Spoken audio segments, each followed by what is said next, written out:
Hey guys, today I have a Kenmore washer and electric dryer set. Right now I've got this one going, normal cycle. It's got 31 minutes left in it. We've got the soil level set to normal, so that's how long this is going to sit here and agitate. Washer temps on warm, so it's actuating both water valves. Spin speed set to high, so you'll get to see a nice, fast, smooth final spin cycle. A couple other different options here, and we're in the wash portion. So it stopped adding water, and it might stop and add a little bit more as it goes along, but this is probably about where we're going to be. Now this agitation style is kind of like a front load washer, except you're looking top down at it. As it spins, those clothes agitate on themselves as they push up through the middle, go down around the sides, and just continuously do this vortexing motion. And now if you had this at home with your HE soap, it'd be nice and sudsy. I just use about a capful of bleach when I do it, but I just want you to be able to see everything's working perfect. I've got an additional little lid striker here that would lock the lid down, so that's the only reason we can kind of see what's going on. Otherwise this lid would be locked. You wouldn't be able to see what's going on.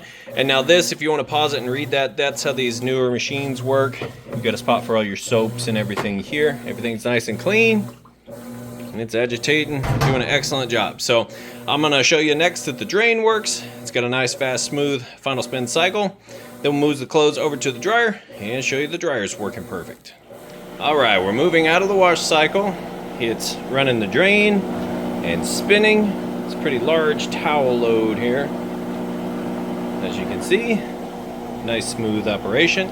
So what it's gonna do from here is it's going to finish extracting the used up water from the clothes, fill back up with fresh water for the rinse cycle, agitate for a bit, drain that water out, and then we'll be on to the final spin, which is what I'll come back for next.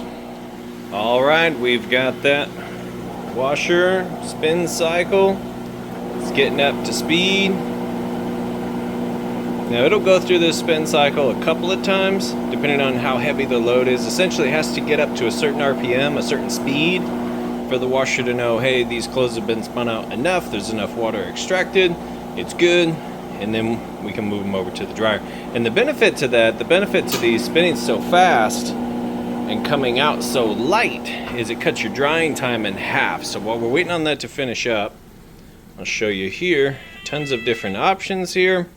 It's got a little indicator to check your lint screen.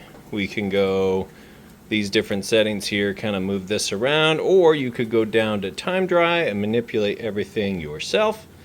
I just kind of typically go heavy duty, which kind of maxes out your dryness, and just let it rip from there. Wrinkle guard is what that gives you 60 minutes to get back to the load, where it kicks on for 10 minutes, kicks off for 10 minutes, and does that 6 times, giving you 60 extra minutes to get back and fold those up before the wrinkles set in. You can turn the signal on or off.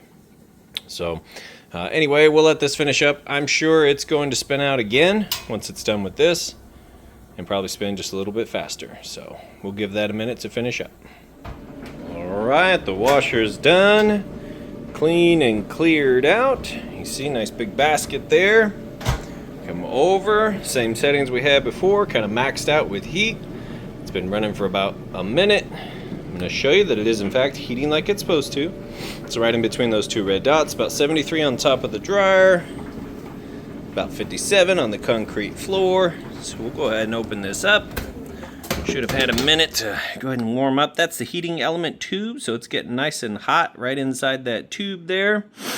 And that in turn is going to mix with the clothes, and the hot air is going to exit right here, which is where the lint trap is, and we'll catch any lint that starts to accumulate.